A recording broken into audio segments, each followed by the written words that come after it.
I'm James Milan, and welcome to Arlington Public News' presentation of this debate between the candidates for state representative from the 23rd Middlesex District, which covers precincts in Arlington and West Medford. I'm going to go over the format for the debate first, then we'll introduce the candidates and get right to it. We are going to start with opening statements from each of the candidates, and then we will have a round of 10 questions delivered and answered round robin to the candidates. Each answer will have up to 2 minutes, or will be up to 2 minutes, and then there will be an opportunity for a 1-minute rebuttal from the other candidate. After that series of questions, we'll move to the candidates having an opportunity to ask each other questions, and they'll be able to ask each other 2 questions each. They will also have 2 minutes to answer and a minute to rebut. We will finish with closing statements from the 2 candidates, and we will be done. So without further ado, the candidates who are here today are Sean Garbely, Democratic candidate and incumbent, and Joe Mongiu, Republican candidate for 23rd District State Rep. And so without delaying any further, Sean, Mr. Garbely, we invite you to give an opening statement. It has been the honor of my life serving the people of Arlington and West Medford in the House of Representatives. I have never and I will never take your support for my candidacy for granted. I have become one of the most effective leaders on Beacon Hill because my ability of being able to bring people together and solve our problems. And I'm proud to have been able to deliver for the people of Arlington and Medford. During my time, I've been able to secure an increase of over 35% in local aid for the town of Arlington, to be able to fund projects like the Thompson Elementary School, the Upper Mystic Lake Dam project, increases in Chapter 90 money. I've also been proud of my fierce independence and doing what's right, ethically, morally, and working as hard as I possibly can to further transparency, reform on Beacon Hill. I'm proud to be your voice. I will never take it for granted. I ask for your support. Thank you very much. Mr. Mongiu. Thank you, ACMi, for hosting this debate. I'm Joe Mongiu, Republican candidate for state rep of the 23rd Middlesex District, and I am dedicated to reducing the cost of government. The past few years have been an economic disaster for the Commonwealth. Scandals and corruption have cost the taxpayers billions of dollars and even caused the deaths of innocent people, including children. This is unacceptable. Dollars wasted by state government not only cause taxes to increase, but greatly limit the amount of funding that is returned to the communities via local aid. With my life's experiences in both small and large business, I have the knowledge and the ability to control spending and increase efficiency at both the state and local levels. I believe when you view this debate and learn of my accomplishments and my commitment to the community, you will feel that I am the right man for the job. Thank you.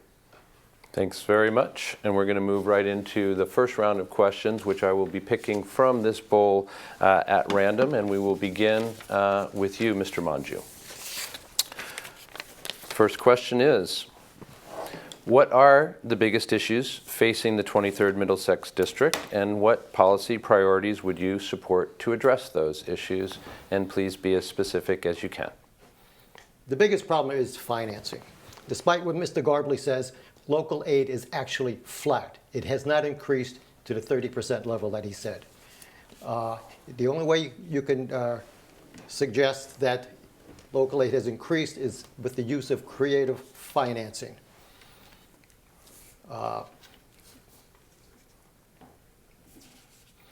In the past 5 years, while the state budget has gone up 3%, local aid has remained flat. Ask the Finance Committee, the Board of Selectmen, or the town manager, and they will tell you local aid is totally inadequate for Arlington. As state rep, I will demand that every percent the budget goes up, local aid for Arlington and West Medford has to go up that same percent. Sean has let Arlington down. Since becoming state rep, local aid has remained flat. Now he will try to say that it's gone up 30%, but be aware that there is nothing more than creative accounting that he is using. It's smoke and mirrors. He's adding reimbursements for the state as permanent gains, which everyone knows is not true. Our biggest problem, as I said, James, is finances. We need to increase local aid, and we need to make sure that we control spending. Thank you. Thank you very much. Thank you very much. I think it's critical to restore local aid and to increase local aid. But the fact is, during my time on Beacon Hill, local aid has gone up. If you look at the fiscal year I came in, fiscal year '09, where we received over $6 million in local aid in Chapter 70, to now we have received over $4 million increase. That's an increase. Also, we have funded fully the special education circuit breaker. That's an increase to Arlington. We have also increased McKinney-Vento, which was a federal mandate that we have been able to have the state pick up, which are new dollars. We've also seen an increase in unrestricted general government aid. We've also seen an increase in Chapter 90. I think it's absolutely critical to increase local aid for our schools, services locally, but local aid has gone up, and I've worked with Republicans and Democrats to make sure that has happened. Okay, thank you very much. Thank you. Next question goes to you, Mr. Garbely. What should be done about individuals without proper documentation in Massachusetts? Specifically, what are the responsibilities of the state? What are the responsibilities of those individuals? And what, if any, are the responsibilities of the countries from which they come? I think it's absolutely critical that we as a Commonwealth account for every single dollar of taxpayer money. It's absolutely critical.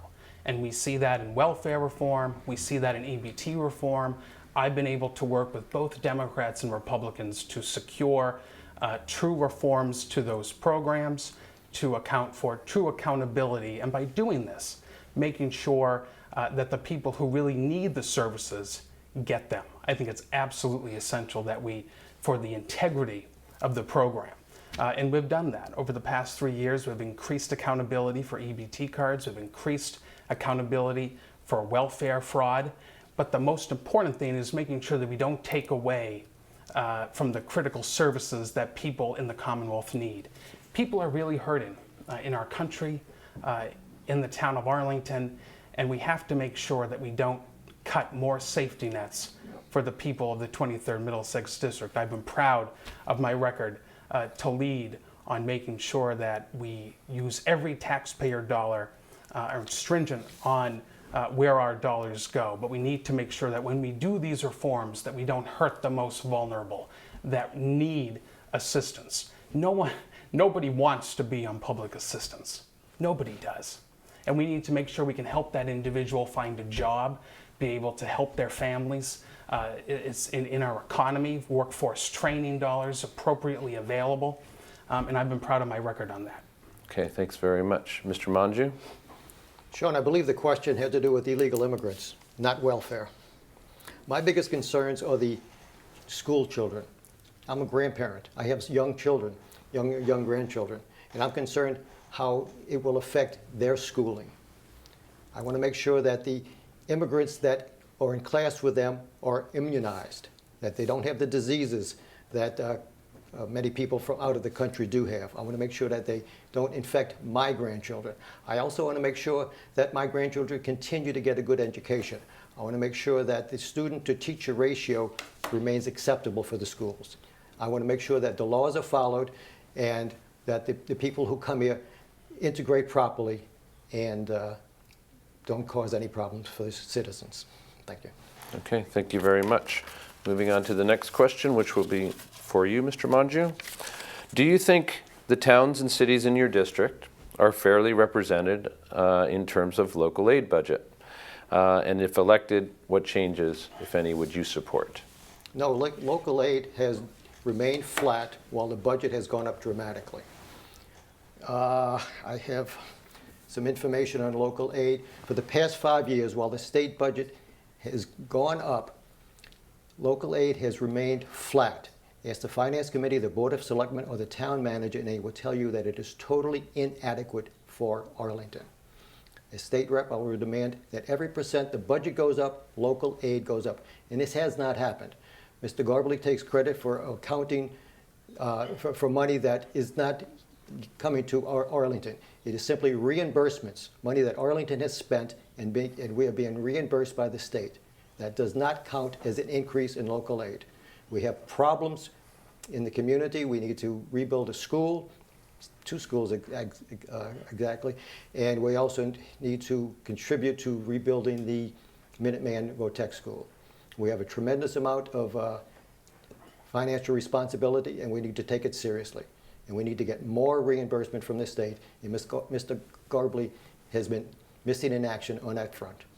Okay, thank you very much. Mr. Garbley. The fact speaks for itself. In FY09, when I was first elected, Arlington received $6,200,000 in Chapter 70 direct aid for education. This fiscal year, as a member of the Ways and Means Committee, Arlington received over $10,200,000 in Chapter 70. That's an increase in local aid. That's not a reimbursement. We've also seen an increase in unrestricted general government aid. And we've seen a reimbursement, as Mr. Monju talks about, an increase in special education costs, McKinney-Vento, Chapter 90. We've received over 30% increase on Chapter 90 money for our roads and our bridges. You know, I think we need to increase local aid. And I've been working with both Democrats and Republicans to work to restructure the formula. I have filed legislation to restructure the formula to take into account Arlington's inability to grow economically, but local aid has gone up. That's the fact. Thanks very much. And question 4 is coming to you, Mr. Garbley. The Commonwealth's transportation infrastructure is critical to supporting our economy. What are your priorities for supporting that infrastructure, and how would you fund these initiatives? Right. Well, it's an absolutely critical question. When you're talking about job growth, improving the economy of our 351 cities and towns, it comes right down to transportation. As the chair of the MBTA caucus, I have led on this issue with both Republicans and Democrats. There was a proposal 4 years ago to cut every single bus service out of Alewife Station. I stopped that from happening. I was able to reduce the cost of the ride from $4 to $3. I led the effort and the initiative to increase late night service, which Republicans and Democrats, business owners across the board have been telling me that that's critical for the economy, especially during the late night hours in Boston. Transportation costs are extremely critical, but the problem, and one of the reasons I voted against the gas tax originally, is because it's not adequate and it's a aggressive form of taxation. We need to truly fund our transportation system, and the 3 cents in the gas tax was not the way to do it, because unfortunately, because of leaders in the past and short-sighted plugs, not solutions, we were left with a $5.2 billion debt on the big dig. And so we're dealing with operational deficits as well. But we can never really fully address the needs of our transportation system until we address that $5.2 billion debt. It's the monkey in the room. And we're going to be coming back constantly seeing cuts in transportation until that debt is assumed for. I filed the bill, I co-sponsored, I voted with legislation, I joined with the Republicans during the transportation debate. We voted, the Republicans and myself and 4 other Democrats, to assume the big dig debt to help our transportation system. Only until then can we really improve our transportation system, but I will continue to be a leader on transportation in the Commonwealth. Thanks very much. Mr. Monju, 1 minute rebuttal. Mr. Garbley, about 2.5 years ago, I read in The Advocate that you were to chair the MBTA caucus. I watched anxiously to see how you were going to handle those duties. I must say I was disappointed. Your solution to correcting the problem with the MBTA was to increase fares and decrease services. A truly bureaucratic solution to a highly technical problem. You did not implement changes that would fix the problem into the future. You took a bureaucratic solution, and I'm sorry to say it's not working. Okay, thanks. Question 5 is coming to you, Mr. Monju, and it is, what are the biggest challenges facing the Massachusetts economy as a state economy? How would you address those challenges, and again, how would you fund proposals? The Massachusetts legislature, the Beacon Hill, is unfriendly to business, and I know that. I was working at Intel up until last year. Last year, Intel announced that they were ceasing production in Massachusetts, thus eliminating 2,500 good-paying jobs. The Massachusetts government is not friendly to business. Businesses are paying too many taxes. They don't know the regulations. The regulations are vague and they change regularly. So we need to make sure that businesses are happy here. We have the best education system in the country, maybe the world. We have the most highly educated people, the most skillful technicians. Like I said, I was in the high-tech business, I know it. But now businesses are being chased away. People are leaving. Our representation in Congress is dwindling.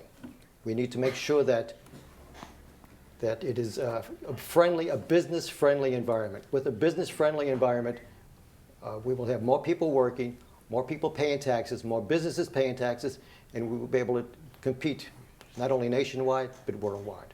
Thank you very much. Mr. Garbely. Thank you very much. So the truth is our population as a Commonwealth is growing. It's not growing as fast as a rate as other states, but it is growing. And I've dedicated my time on Beacon Hill in working on issues that creates a better climate for the jobs of tomorrow and for the employers who are looking to hire employees that are competent for the jobs of tomorrow. As the chair of the Public Higher Ed Caucus, as the chair of the MBTA Caucus, I have worked on issues of higher education, making sure that our young people receive the tools of today that are necessary for the jobs of tomorrow. I also am proud during my time in the House to have filed legislation and got it passed and signed by the governor that increased support for the Workforce Competitiveness Trust Fund, which is a program of workforce development to train employees of today for the jobs of tomorrow. And that has positively impacted over 3,000 employees. And employers come to me all the time and say, Sean, that was an absolutely critical investment for the jobs of tomorrow. Thank you so much for doing that. We need to do more for our businesses, and this is one way to do it, creating a better climate. Thank you. And Mr. Garbely, here's question 6. Please give us 2 examples of bills you sponsored. I know you've alluded to a couple, sponsored or supported during the 2013-14 state legislative session that you are particularly proud of and why. And explain why your positions in general represent the best interests of your constituents. Sure. Thank you very much. One of the pieces of legislation that I'm so proud of during my time in the House of Representatives this session was a bill that I filed along with the incoming Senate President, Stan Rosenberg, with something known as 50-50 funding. And what this means is that we are going to fund public higher education at much higher levels than we have in the past. We were completely underfunding public higher ed across our Commonwealth. 89–90% of young people who graduate from one of our institutions stay in one of our 351 cities and towns and reinvest, and we should invest in them. But because of the debt that they accrue when they come out, it's impossible. And so that's why I led the effort to file this legislation that increased the amount of support for public higher education and at the same time froze fees and tuition increases for 2 years. It was a huge investment and we need to do more. Another piece of legislation that we were able to get passed and signed into law by Governor Patrick that I'm so proud about is when a mother, a Dallin mother who had identical twin boys came to me and said, Sean, they need hearing aids. And my insurance company wrote us a letter and said that they weren't going to fund the hearing aids because they viewed them as jewelry. And I was shocked and abhorred. And I filed a piece of legislation to mandate insurance companies that they had to pay for hearing aids. And not too long ago, I joined a coalition of mothers from across the Commonwealth and watched Governor Patrick sign into law a hearing aid to mandate that insurance companies have to provide hearing aids between the birth and 21, ages of birth to 21, to make sure that kids can hear in the classroom. I filed legislation to make sure we create a better quality of life here in the Commonwealth of Massachusetts. I've done it before, continue to show results, working with Democrats or Republicans. I'm looking forward to doing it again. Thank you. Mr. Manju. As a father and a grandfather, Sean, I applaud you for helping children with any types of handicaps. My son and his wife have 2 children, and they adopted a handicapped child from India. I have a soft spot in my heart for children with handicaps. So congratulations, Sean. I appreciate that. Thank you very much. And question 7, coming to you, Mr. Manju. Do you support the expansion of charter schools in Massachusetts? And please explain your reasoning one way or the other. Charter schools are nice to have, but what we really need is good public schools for everyone.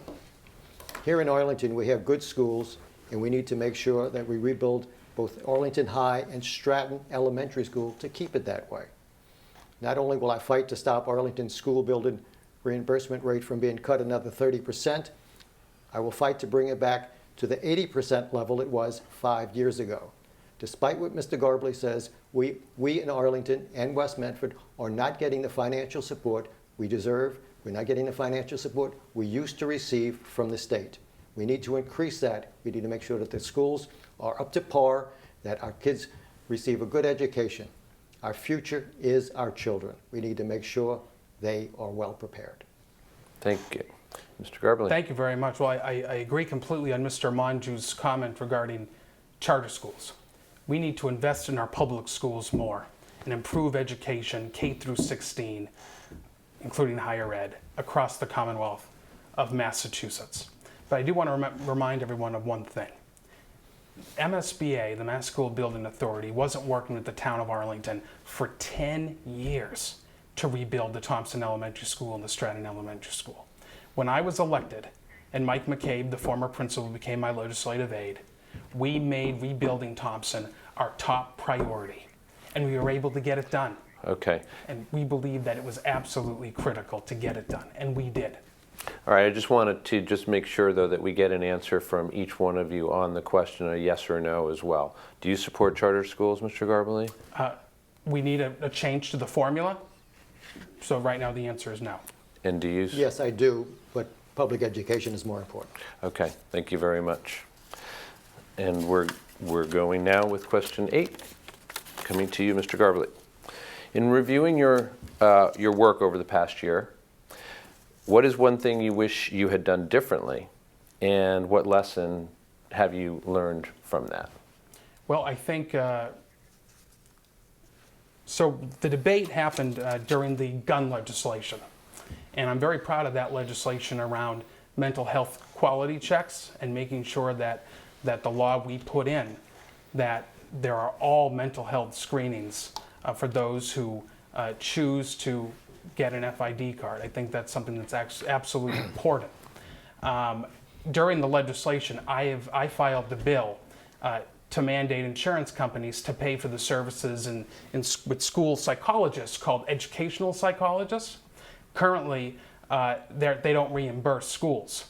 And so many times children who need services after school or on the weekends don't receive those services. And I think if you're looking at some of the tragedies that have occurred due to gun violence and mental health concerns, it's because we're not properly giving the support services for our young people, especially when it comes to psychologists. And I filed the legislation with the gun bill. We got it through the House.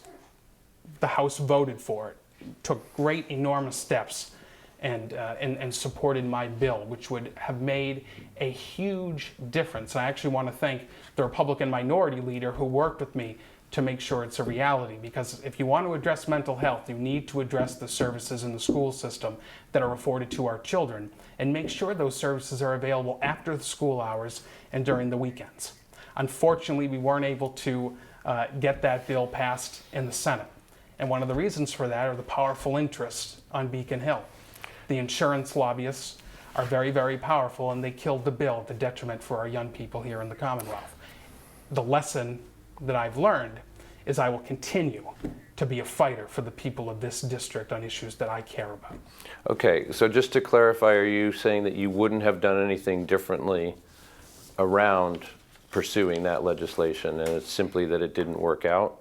Well, I think what I would have done differently was trying to stake a greater claim in the Senate and try to fight those powerful interests in the Senate. So working closer with my Senate colleagues to make it a priority. Okay. I have focused on the House. Thank you very much. Thank you. Mr. Manju? Sean, I understand your concern of mental health of school-age children. I don't understand why this was inserted into a gun bill, though. Perhaps if you had put it into another bill or started a new bill, you might have been more successful. I don't understand why it went into the gun bill, which talked about pepper spray and the control of the chiefs of police over the permits and so on. I think it was very confusing. Oh, okay.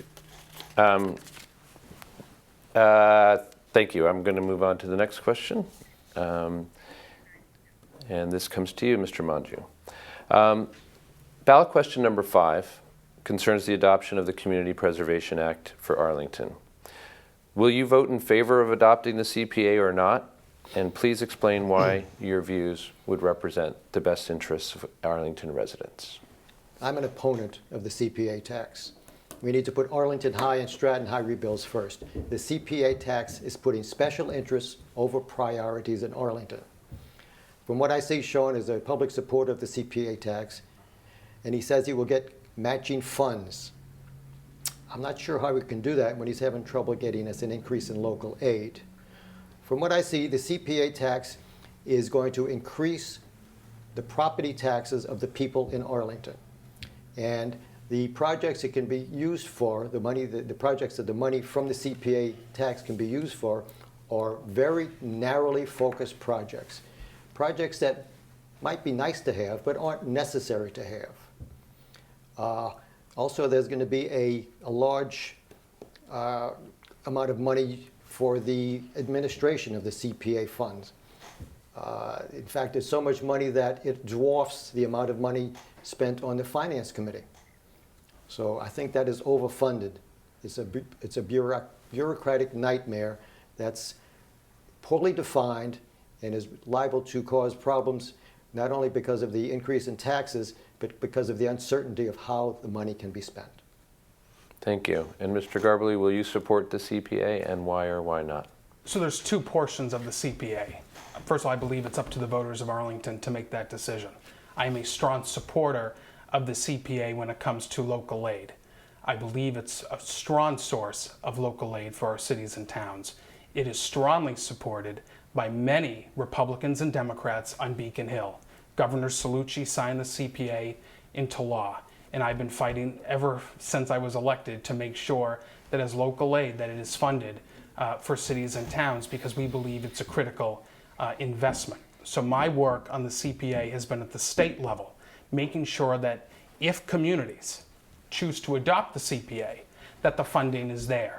As more communities join the CPA, funding becomes more tight. And so we'll have to find new solutions for funding the CPA. But I strongly believe that it's a form of local aid. And if communities support it, it's our job as a state representative to get the funding. Okay, so I'm sorry, just to clarify again, I want to make sure that our viewers understand you are therefore supporting the adoption of the CPA? I think whether or not the voters want to support that is up to the voters. Okay. It's not up to the state representative to tell them how to vote, but okay. I will fight for local aid. Do you support it? As a form of local aid, yes, I do. Okay, thank you. And last question coming to you, in this round at least, coming to you, Mr. Garbely. The Foundation Budget Review Commission will seek to determine which educational programs and services are necessary to achieve the Commonwealth's educational goals. What do you think are the key programs and services necessary to achieve those educational goals? So I think this is an outstanding question. And I just had a meeting the other day in Medford with Senator Jalen and school committee member Bill Hayner, school committee member Jennifer Seuss, and school committee member Kiersey Allison Ampe to have this conversation on what this means for Arlington. And my hope, what it means, we'll see. I've been fighting for this commission to be formed for a long time. And my hope is what results from the work of the commission is that we are underfunding education in the Commonwealth of Massachusetts, and we need to do a better job. And it's something that I strongly support. I've actually filed the commission review many, many times in the past. I'm ecstatic that we were able to get it passed this time in the legislature. It took way too long for it to get passed. And my hope is we're going to be able to see the results and move forward. We need to be careful, however, in terms of talking about changing local aid. I've always been a proponent of addressing the needs of Arlington in terms of changing the local aid. But we need to be careful because what the study, in my opinion, is going to show is that we are underfunding resources to our cities. Boston, Lowell, Lawrence, Fall River, Holyoke, Worcester, Springfield, and that we need to support those children more. And we need to support those children. But we have to make sure that it's not at the detriment for children in Arlington and West Medford. And so I will continue to fight for every local aid piece. And I hope the Commission will take into account Arlington's inability to grow economically because of our location and our situation. And we can get some real results in supporting the children of the Commonwealth. Thanks very much. Mr. Manju. Sean, you're absolutely right. We need more money in our education system for buildings, for students, for teachers, everything. The problem is too much money is being wasted elsewhere in the state, on Beacon Hill. The auditor, Suzanne Bump, Senate President Teresa Murray, and Speaker of the House, Robert DeLeo, last year all agreed that too much money was being wasted, especially in the welfare system. Fraud and abuse is running rampant. We need to control that. Some minor laws were passed to correct this, but as of now, very little has actually been done to correct this issue. If we would stop the waste and fraud and all the wasted money being spent on Beacon Hill, we could fund 70 more programs, we could reduce taxes, and make people's lives much better. Thank you very much. We're going to move on to the next section of the debate, and I'll just remind you and our viewers that you each have a chance to ask each other 2 questions. The answers limited to 2 minutes, and a rebuttal available as well for 1 minute. So we'll begin with you, Mr. Garbely, asking Mr. Manju a question of your own choosing. Mr. Manju. Yes, sure. As the next state representative, one of your duties will be, if you are elected as the next state representative, one of your duties will be to rebuild Arlington High School and lead the effort with the Mass School Building Authority and local leaders to rebuild Arlington High School. It's very clear that a debt exclusion will be needed to fund Arlington High School. How would you vote on a debt exclusion for Arlington High, yes or no? I would vote yes. Okay. I think that this would help us to get the money we need and get the schools rebuilt. Great. Thank you. Would you like any time for rebuttal?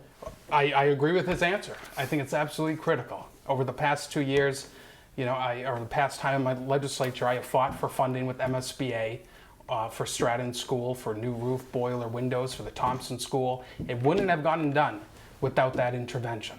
And so the state representative, whoever the people choose, will have to work directly with MSBA and the town to shepherd in and make sure this project is a reality. And so I think that's the correct answer.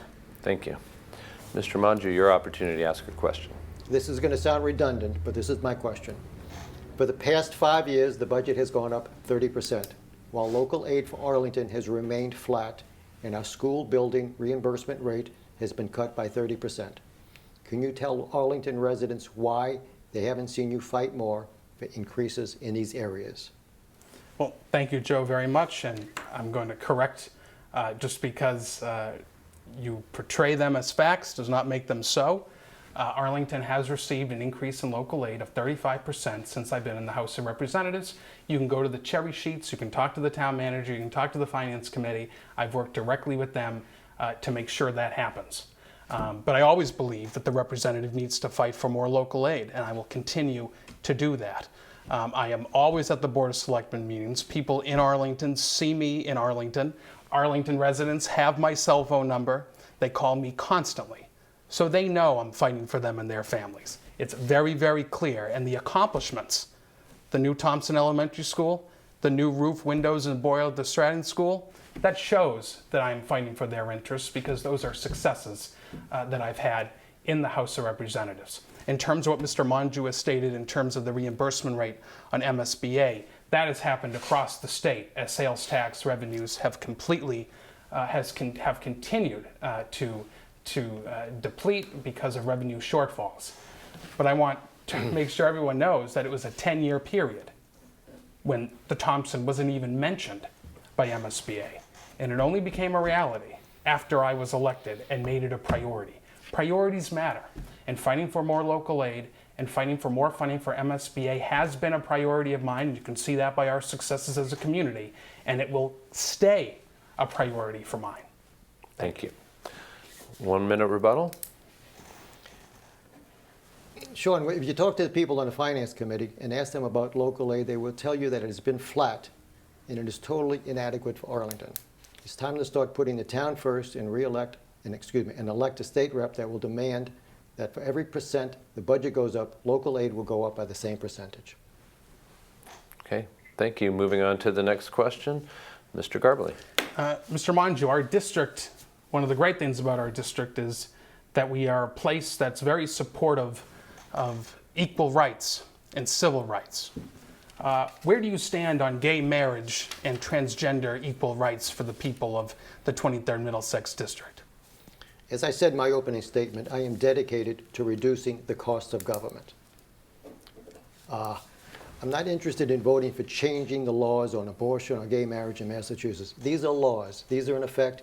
When gay marriage was adopted 10 years ago, people predicted all sorts of dire things. Well, guess what? The sky has not fallen. There has been no issues with it. I have no desire to make any changes in it. As state rep, I will work to ensure that people have their rights and that they're not intimidated by people who disagree with them. We need to stop putting these issues in front of the communities and put our communities first. I want you to know that I will be just like the Patriots, just like the Minutemen of 1775. I will fight for your freedoms, but I will oppose any privileges. So, did you give an answer to Mr. Garbely's question? He said, how do I feel? Was the question whether Mr. Monju supports it? Yeah, I'm looking for, do you support gay marriage and do you support the bill of transgender equal rights, yes or no? Can you support, can you give an answer to that? I support it in the fact that I'm not going to change it. I have no desire to change any social issues. That's the way I support it. Okay, thank you very much. And we will offer you a 1-minute rebuttal.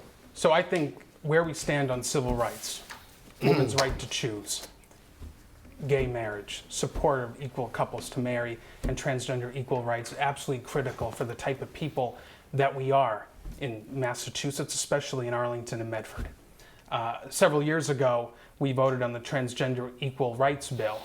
All it did was give rights to transgenders away from harassment for housing and equal opportunity. That's all it did. And Mr. Monju wrote a letter criticizing Senator Ken Donnelly on his vote for that bill. And so he seems to be speaking a different tune now as a candidate. But I have always been in favor of civil rights, and I will continue to be the fighter for every man, woman, and child and families across the Commonwealth of Massachusetts.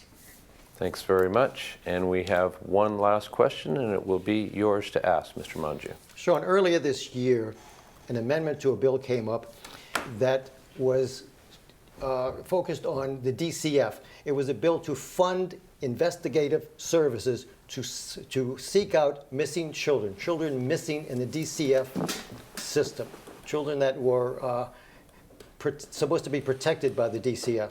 You voted against funding investigation to find missing children. Can you explain that vote?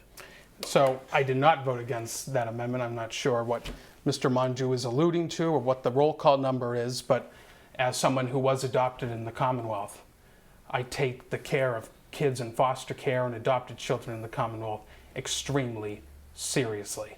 The death of Jeremiah Oliver should not have happened, and the failures of the Commissioner and the Department of Children and Families are inexcusable. And as a member of the Foster Care Caucus, I led on the effort of addressing foster care issues at the State House with my Republican and Democratic colleagues and making sure that we put more social workers in the front lines addressing these needs, and we demand more accountability from the Department of Children and Families. And it's not just about firing a commissioner who's done a horrible job or this. We need to create a department that understands families and understands that each family is going through something different than the one next to it, whether it be substance abuse issues, you name it. And we need to have a department that understands these unique needs and is equipped to go into the community, into these homes, and handle them. So I'm not sure which amendment Mr. Monju is talking about. As someone who was adopted, I've done everything I possibly can to fight for children in foster care, and I will continue to be their voice when they really, over the past couple of years, have lacked a voice on Beacon Hill. During the budget process, I filed amendments to increase the amount of social workers in Massachusetts. I will continue to do that. We need to demand accountability. And whether it's Martha Coakley or Charlie Baker who get elected, I will continue to be their partner to making sure that Massachusetts is a better place for kids in foster care, kids who are adopted in the Commonwealth, and kids who age out of the foster care system. This is their only hope, and we need to do better. Thank you very much, Mr. Monju. Sean, I remember the vote very well. I read the Beacon Hill roll call in the Advocate weekly. In fact, I can even remember the date that you voted on it. It was April 29th, and I remember that date because that's my son's birthday. You voted against funding services to search for missing children. That's all I can say. All right, and with that, we conclude this second series of questions, and we will move into closing statements. So we will begin with you, Mr. Monju. As a parent and grandparent, I am truly worried about the legacy we leave to our children. When I am out campaigning, I ask voters, what is it that keeps you up at night?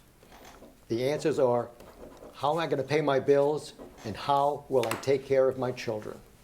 I realize there are many things that are beyond our control, but there are two things we do have control over: the economy and who we elect. I want you to know one thing. Massachusetts does not have a money problem. We have a management problem. Voters can no longer afford to re-elect Sean. Businesses and families are leaving Massachusetts because of crippling regulations and punishing taxes. I urge you to compare Sean to me. Look at my record of accomplishments and commitment to family and community. And please understand that I am determined to put Arlington and West Medford first. Please visit my website, joemonju.com. Thank you. Thank you. Mr. Garbely. I want to thank Mr. Monju for running. I never believe that it's right for our democratic system for an incumbent not to have a challenge. I think it's important for the voters to have a choice. And I commend him for standing up and wanting to represent the people of Arlington. And whether or not it's me who has the honor of serving or Joe, I look forward to working with you in the future. Mr. Monju ran against me 2 years ago.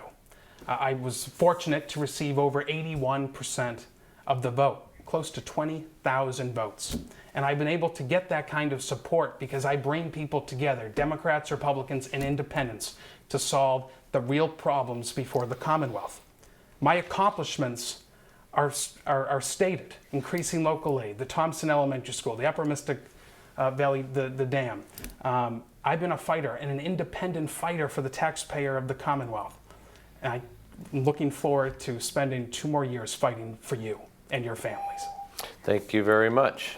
And we want to thank Mr. Sean Garbely and Mr. Joe Monju for coming in today and presenting us with a debate that we can all use to make ourselves better informed voters on November 4th.